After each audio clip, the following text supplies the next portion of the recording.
ماہ رمضان کا آخری جمعہ، جمعۃ الوداع میں استغفار کی تسبیح کریں، اور اس کے علاوہ سورہ توحید کی تسبیح پڑھیں، درود کی تسبیح پڑھیں، اور زوال کے قریب غسل کریں۔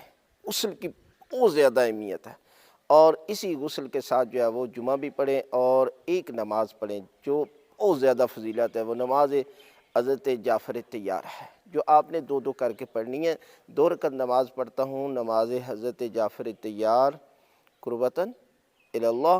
پہلی رکعت میں سورہ الحمد کے بعد سورہ کوثر، دوسری رکعت میں سورہ الحمد کے بعد سورہ توحید، 2 رکعت، پھر اسی طرح 2 رکعت نماز پڑھیں، اور اس کے بعد اگر ٹائم ہو تو جمعہ ضرور پڑھیں، اور تاکہ جمعے کے بعد بھی یہ تسبیح پڑھ لیں۔ 300 مرتبہ تسبیحات اربع کا ذکر کرنا ہے، سبحان اللہ والحمد للہ ولا الہ الا اللہ واللہ اکبر۔